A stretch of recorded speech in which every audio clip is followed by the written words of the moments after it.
Ernst Jünger's Storm of Steel. Chapter 5. Daily Life in the Trenches. And so our days passed in strenuous monotony, interspersed with short rest periods in duchy. But even in the front line, there were some good times to be had. Often I would sit with a feeling of cozy seclusion at the table in my little dugout, whose unplaned, gun-hung plank walls had for me something of the Wild West about them, drinking a cup of tea, smoking and reading, while my orderly busied himself at the tiny stove, and the aroma of toasting bread gradually filled the air. What trench warrior had not experienced the sensation? Outside, along the fire bays, came the heavy, rhythmic tramp of feet, and a rough shout when sentry met sentry in the trench. My desensitized hearing no longer took in the incessant rifle fire, the smart impacts of bullets thudding into cover, or the flares expiring with a slow hiss beside the opening of my air shaft outside. Then I would take my notebook out of my map pocket and jot down the salient events of the day. And so there came about, as part of my diary, a conscientious account of life in Sector C, the small zigzag part of the long front where we were at home, where we knew every overgrown bit of trench and every ramshackle dugout.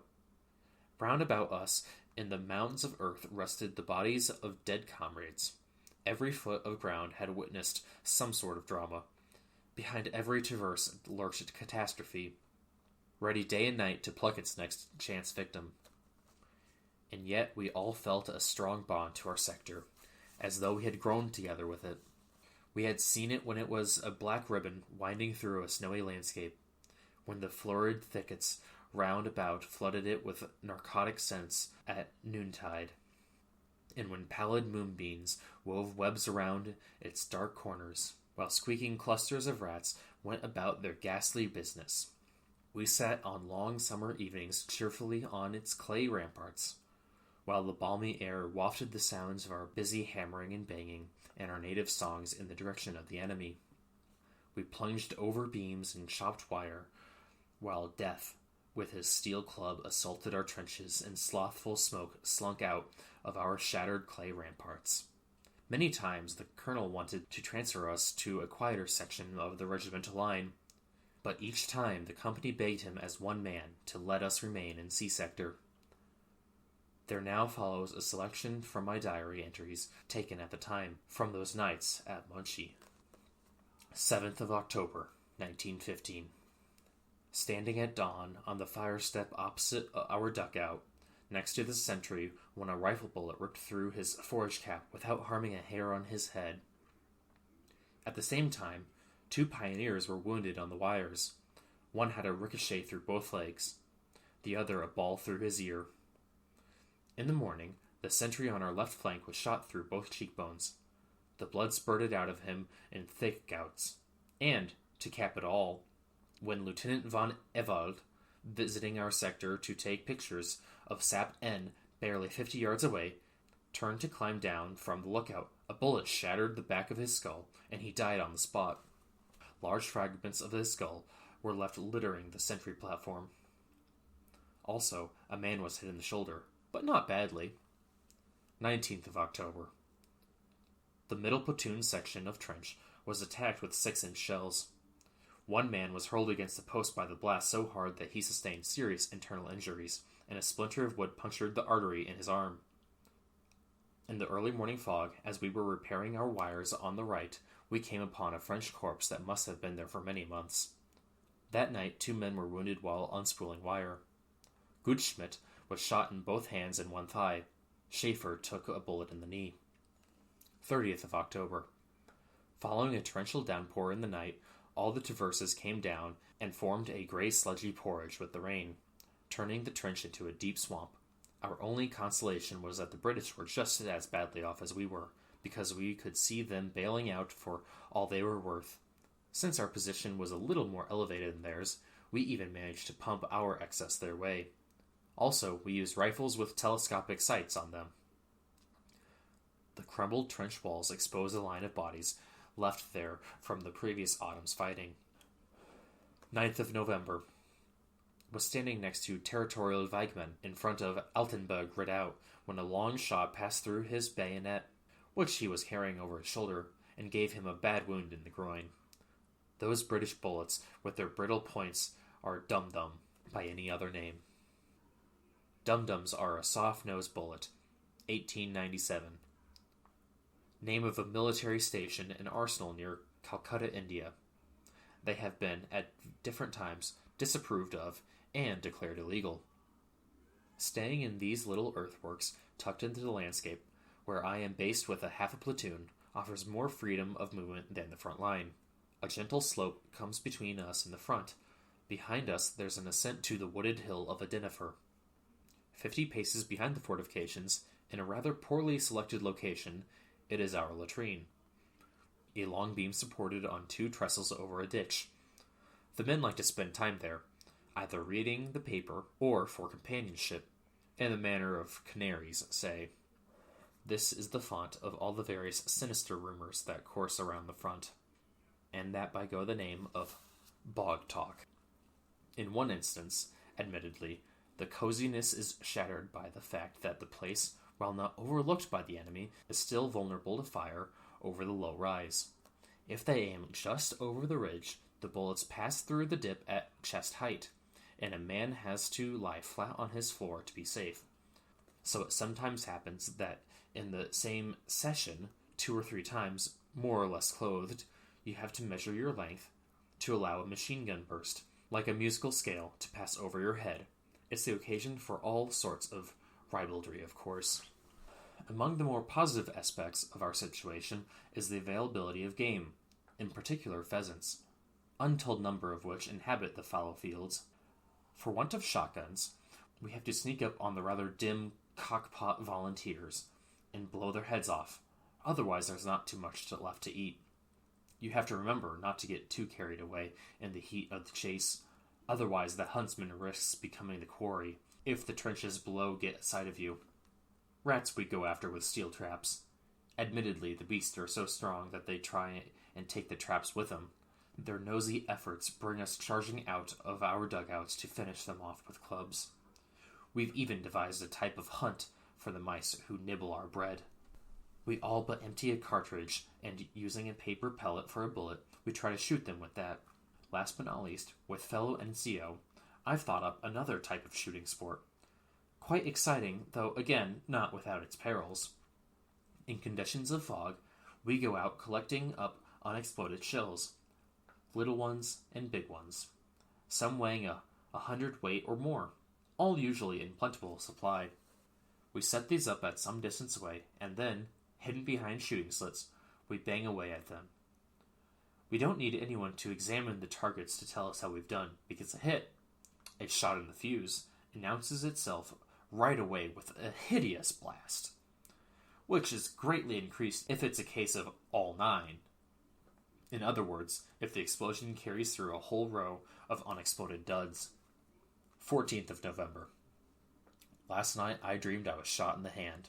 As a result, I'm more than usually careful all day. 21st of November. I was leading an entrenchment party from Altenburg Redoubt to C Sector. Then, Territorial Dinah climbed up to a mound behind the trench to shovel some soil over the defenses. No sooner had he got up there than a bullet fired from the sap went right through his head and dropped him dead in the trench. He was a married man with 4 children. His comrades stayed a long time at their shooting slits afterwards, hoping to exact revenge. They were weeping with frustration. They seemed to feel personal enmity, for the Britisher had fired the mortal shot. 24th of November. A machine gunner was gravely wounded in the head of our sector. Half an hour later, another man in our company had his cheek laid open by infantry fire. On 29th of November, our battalion moved back for a fortnight to the little town of Quient in the back of the division, which later was to achieve such bloody renown to drill and indulge in some of the blessings afforded by the hinterland. During our stay there, my commission as lieutenant came through, and I was posted to 2nd Company. In Quient and its environs, we were often invited to drinking sessions by the local commandants, and I was given an insight into the near absolute authority these local bosses exercise over their subordinates and their local populations. One captain of horse dubbed himself the King of Kian and made his appearance every night at our round table, where he was greeted by upraised hands and a thunderous "Long live the King!" He held sway over us till daybreak, a Muxi monarch, punishing every breach of etiquette and every violation of his infinitely subtle conduct regulations, which he imposed with the imposition of a round of drinks. We grunts, as new arrivals, had a predictably hard time of it. The following day we would see him after lunch, a little worse for wear, touring his estates in a dog-cart and paying his respects to neighboring monarchs, with many libations to Bacchus, in readiness for the evening ahead. These visits he referred to as ambuscades. On one such occasion, he got into a tiff with the King of Inchi, and had a mounted MP call out an official feud between them. After several engagements, in the course of which rival detachments of squires bombarded each other with clods of earth from the respective fortified trenches, the King of Inchi was incautious enough to regale himself with Bavarian beer at the mess in Kian, and was apprehended while visiting a lonely place. He was forced to purchase a vast ton of beer by way of ransom, and so ended the epic war between the two monarchs.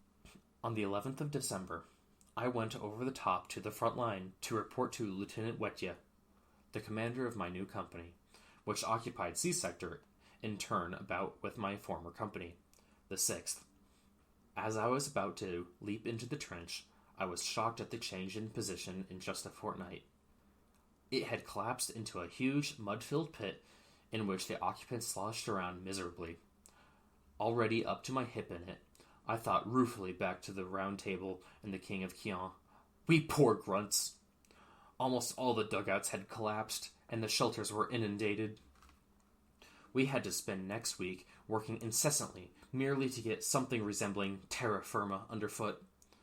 For the time being, I stayed with Lieutenants Wetya and Boya in a shelter, whose ceilings, in spite of tarpaulin suspended beneath it, leaked like a sieve, so that the servants had to carry the water out in buckets every half hour.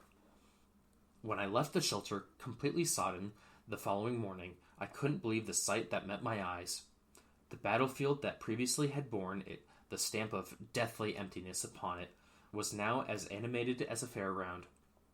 The occupants of both trenches had emerged from the morass of the trenches on the top, and already a lively exchange of schnapps, cigarettes, uniform buttons, and other items had commenced between the two barbed wire lines.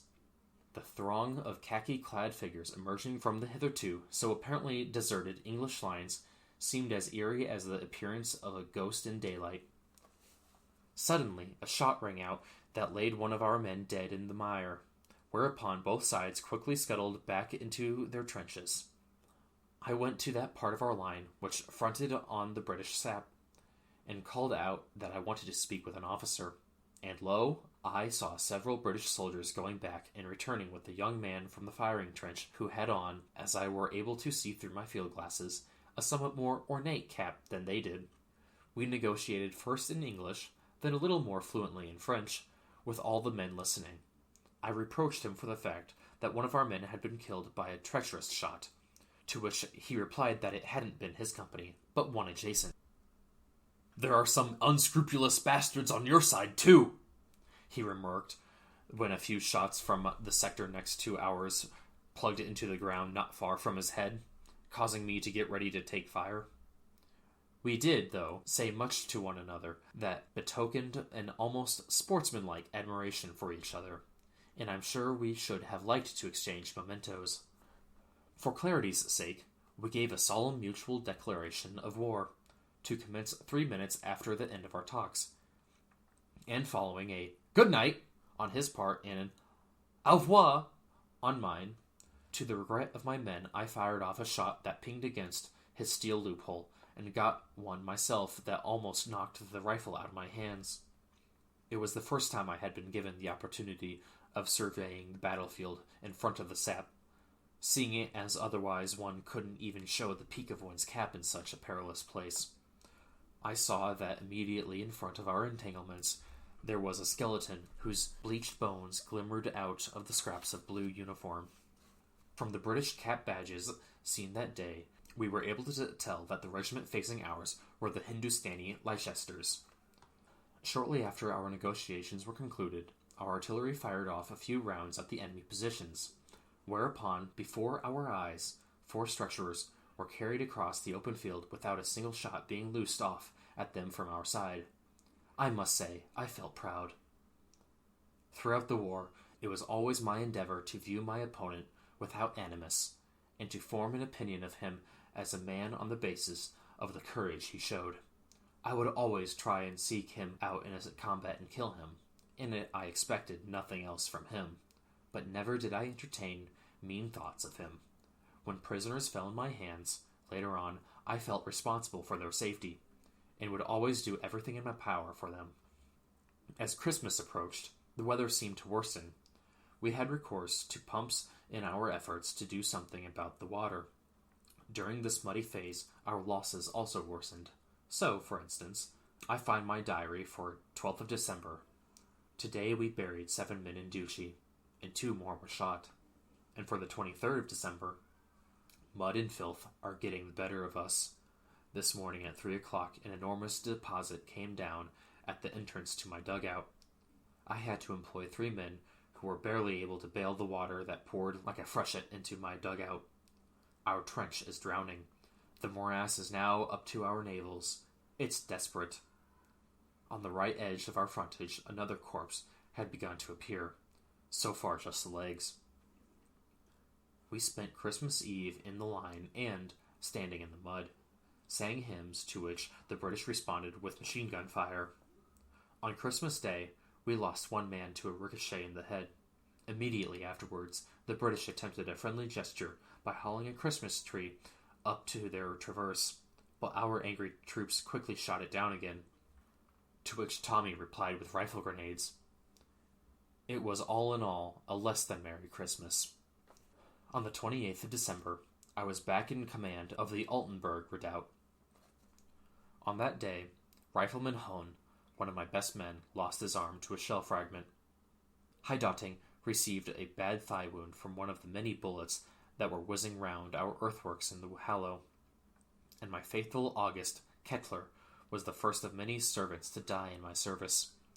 Fell victim to shrapnel that passed through his windpipe as he was on his way to Monchy to get my lunch. As he was setting off with the mess tins, I had called out to him, "August, mind how you go, won't you?" "I'll be fine, Lieutenant." And then I was summoned and found him lying on the ground close to the dugout, gurgling as the air passed through the wound into his chest with every breath he took. I had him carried back. He died a few days later in hospital. It was a feature in his case, as it was of quite a few others, that his inability to speak made him even more pathetic, as he stared at the nurses in bewilderment like a tormented animal. The road from Monchy to Altenburg redoubt cost us a lot of blood. It led along the rear slope with a modest elevation, perhaps 500 paces behind our front line. Our opponents, perhaps alerted by aerial photographs to the fact that this road was indeed much frequented, set themselves to rake it at intervals with machine gun fire, or to unload shrapnels over the area. Even though there was a ditch running alongside the road, and there were strict orders to walk in the ditch, sure enough, everyone tended to stroll along this dangerous road without any cover, with the habitual innocuousness of old soldiers. Generally, we got away with it, but on many days fate snatched a victim or 2, and over time they added up. Here, too, stray bullets from all directions seemed to have arranged a rendezvous for themselves at the latrine, so that we were often compelled to flee, holding a newspaper and trousers at half-mast. And for all that, it seemed not to have occurred to anyone to move this indispensable facility to a place of greater safety. January also was a month of back-breaking work. Each platoon began by removing the mud from the immediate vicinity of its dugouts, by means of shovels, buckets, and pumps, and then, having firm ground underfoot once more, set about establishing communications with its neighbors. In the Edinfer forest, where our artillery was positioned, teams of woodcutters were set to strip the branches off young trees and split them into long struts. The trench walls were sloped off and entirely revetted with these material. Also, numerous culverts, drainage ditches, and sumps were dug, so that things were once more able to be bearable. What really made a difference were those deep sumps that were dug through the surface of clay and enabled water to drain into the absorptive shock below. On 28th of January, 1916, a man in my unit was wounded in the body by a splinter of a bullet that shattered against his plate. On the 30th, another got a bullet in the thigh. When we were relieved on the 1st of February, the communications trenches were subjected to intense fire. A shrapnel shell landed at the feet of Rifleman Jünger, my former cleaner in the 6th Company. Failed to go off, but flared up instead with a tall flame, so that he had to be carried away with grave burns. It was around then, too, that an NCO with the 6th, whom I had known well, and whose brother had fallen only days before, was fatally injured by a toffee apple that he had found. He had unscrewed the fuse, and, noticing that the greenish powder he tipped out was highly inflammable, he put a lit cigarette in at the opening. The mortar, of course, blew up, and he received 50 separate wounds. We suffered many casualties from the over-familiarity engendered by daily encounters with gunpowder. A rather alarming neighbor in the respect was Lieutenant Pook, who had housed himself in a dugout in the maze of trenches behind our left flank. He had collected a number of enormous dud shells, and amused himself by unscrewing their fuses and tinkering with them as if they were bits of clockwork. Every time I had to go past his lair, I made a wide detour. Even when the men were only chipping the copper rings off the shells to work them into paper knives or bracelets, there were incidents. On the night of the 3rd of February, we were back in Duchy, following a taxing time at the front. The next morning, I was enjoying my first morning of ease, drinking a cup of coffee in my billet on the Emmenschtplatz, when a monster of a shell, the herald of a heavy bombardment, went off outside my door and sent the window glass jangling into my room. With 3 bounds, I was in the cellar, where, with other inhabitants, also presented themselves in quick time. Since the cellar was half above ground and was only separated from the garden by a thin wall, we all pressed together into a short tunnel that had been embarked on only a few days previously. With animal instincts, my sheepdog forced his whimpering way between the tight-pressed bodies into the deepest, furthest corner of the shelter. Far in the distance, we could hear the dull thud of a series of discharges. Then, when we'd counted to 30 or so, the whining approach of the heavy iron lumps, ending in crashing explosions all round our little abode. Each time, there was an unpleasant surge of pressure through the cellar window, and clods of earth and shards came clattering on the tiled roof. While the anxious horses whinnied and stamped in their stables nearby, the dog whined throughout, and a fat bandsman screamed as if he were having a tooth pulled each time a whistling bomb approached. At last the storm was over, and we could risk going out into the open again. The wrecked village street was swarming like a disturbed anthill. My quarters looked in a bad way. The earth had been blown open in several places against the cellar wall. Fruit trees were snapped, and smack in the middle of the path lay a long and malign-looking shell that hadn't gone off. The roof was riddled with holes. A big fragment of shell had removed half of the chimney. In the regimental office next door, a few sizable splinters had drilled through the walls and the large wardrobe, shredding the uniforms that were kept there for wear on home leave. On the 8th of February, the sector received a vigorous pummeling. It began early in the morning when our own artillery dropped a dud on the dugout of my right flank, to the consternation of those within, pushing through the door and toppling the stove.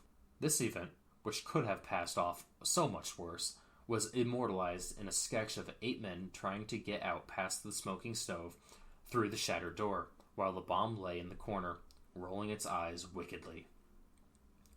In the afternoon, 3 more dugouts were hit, but luckily, only 1 man was slightly hurt in the knee, because all the others, except for the sentries, had withdrawn into the shelters. The following day, Fusilier Hartmann from my platoon was fatally hit in the side by a flanking battery. On the 25th of February, we were particularly affected by a fatality that robbed us of an outstanding comrade. Just before we were to be relieved, I was brought to the news in my dugout that volunteer Karg had just fallen in the shelter next door. I went there to see, as I often had before, a serious-looking group of men around a motionless figure, laying with rigid fingers on the bloodied snow, staring at the darkening winter sky with glass eyes. Another victim of flanking battery. Karg had been in the trenches when it had started up, and had straightway leaped into the shelter. A shell had struck the opposite wall of the trench high up, and at just such an angle as to cast a large splinter into the entrance of the shelter. Karg, who must have thought he had already reached safety, was struck on the back of the head. His death was instant and unexpected. That flanking battery was quite a feature of those days. On average, once an hour, it would fire a round at us, out of the blue, whose fragments precisely swept out the trench. In the 6 days from the 3rd to the 8th of February, it cost us 3 dead and 7 wounded. 3 of them seriously. Even though it was located on a hillside no more than a mile away from our left flank, our artillery seemed to be unable to do anything about it. We therefore tried, by adding to the number of traverses and building them higher, to restrict its effectiveness to small parts of the trench at any given time. Those stretches that were visible from it, we masked with screens of hay or material. Also, we beefed up the sentry posts with wooden beams and slabs of reinforced concrete.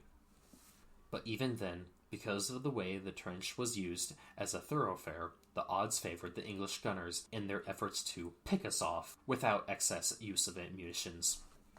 By early March, we had seen the worst of the mud. The weather turned dry, and the trench was now securely supported. Every night, I sat in my dugout at a little desk, reading or chatting if I had company.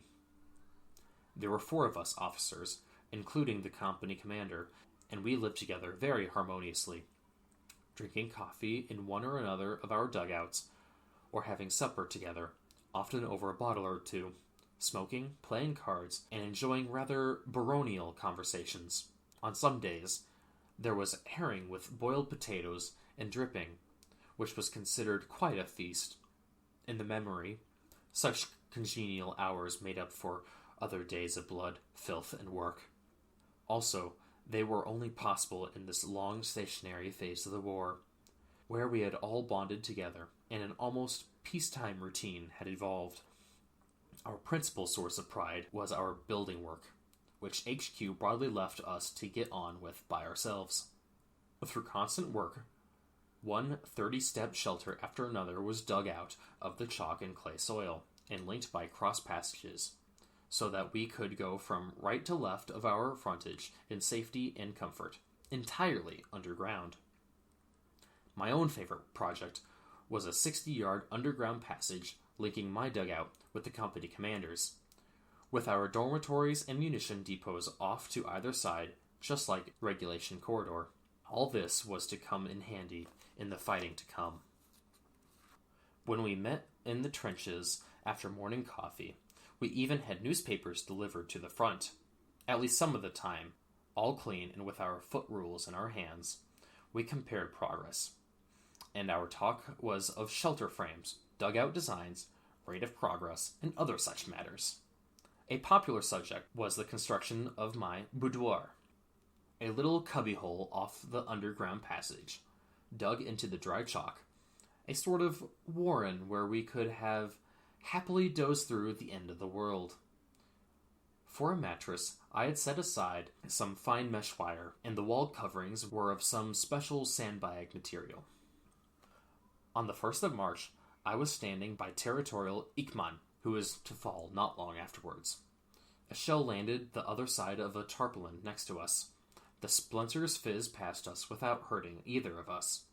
When we examined them later, we found hideously long and sharp steel needles that had sliced through the cloth. We called these things whiz-bangs, or grape shot, because we could never hear them coming. It was like suddenly being in the middle of a whirring cloud of splinters. On the 14th of March, the sector on our right took a direct hit from a 6-inch shell, and 3 men were killed. 3 others were badly wounded. One simply vanished off the face of the earth. Another was burned black.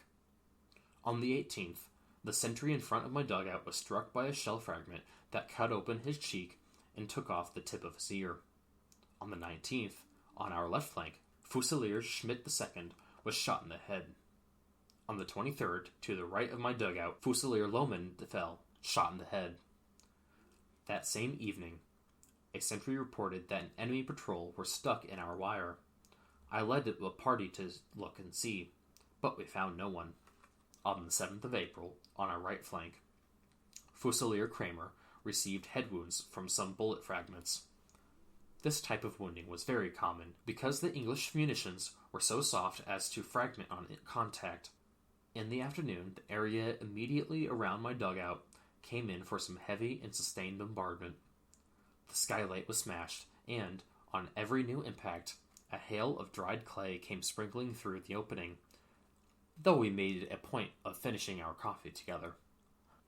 Afterwards, we fought a duel with the daredevil Englishman, whose head peeped out over the rim of a trench that couldn't have been more than a few hundred yards away, and who sent a stream of extremely well-aimed shots pinging round our shooting slits. I returned fire with a few of the men, but immediately a shrewdly aimed ball on the edge of our plate kicked sand into our faces, and gave me a scratch on the neck. We weren't to be put off, though. Popping up suddenly, taking swift aim, and disappearing again. Then a bullet smashed the rifle of Fusilier Storch, the splinters bloodying his face in at least a dozen places. The next shot nicked a piece out of our armor plating, and another shattered the mirror we were using for observation. But we had the satisfaction of having our opponent disappearing for good after a series of our shots had struck the clay ramparts directly in front of his face. For good measure, with 3 rounds of hard munitions, I made a mess of the armor behind which these fellows had done his mischievous worst. On the 9th of April, 2 British planes flew repeatedly low over our position. All the men raced out of their dugouts and started banging away into the sky like crazy. I was just remarking to Lieutenant Sievers, "I hope to God the flanking battery don't get any ideas." And already the steel shreds were flying about our ears, and we had to leap into the nearest shelter. Sievers was standing by the entrance. I urged him to go further in, and smack! An inch-thick splinter dug itself into the damp clay in front of his feet, still smoking. For afters, we were sent shrapnel mortars whose black balls exploded over our heads with great violence. One man was hit in the armpit by a piece of one no bigger than the head of a pin, but extremely painful. In return, I planted a few pineapples in the British trenches, as we called those 5-pound mortars that resembled tropical fruit. These were a tacit agreement between the infantry on both sides to restrict themselves to rifle fire. All recourse to explosives were punished by a double load back. Unfortunately, our opponents tended to have more munitions than ourselves, and so could play the game for longer. To get over the shock, we downed several bottles of red wine in Sievers' dugout, which got my dander up to such a degree that I took the high road back to my cubbyhole, in spite of the bright moon. Before long, I lost my way, wound up in a vast shell hole, and heard the British working in their trench hard by. After causing a breach into the peace with a couple of hand grenades, I hurriedly withdrew into our own trench, in the process catching my hand on the prong of one of our lovely man-traps. These consist of 4 sharp iron spears assembled in such a way that one of them is always vertical. We left them out on scouting paths. There was a lot of activity in the field altogether in those days, some of it not without its funny or bloody funny side. For instance, a soldier on one of our patrols was shot at because he had a stammer and couldn't get the password out in time. Another time, a man who had been celebrating in the kitchens in Monchy till past midnight clambered over the wire and started blazing away at his own lines. After he had shot off all his ammunition, he was taking in and giving a sound beating. This has been Chapter 5 of Ernst Junger's Storm of Steel.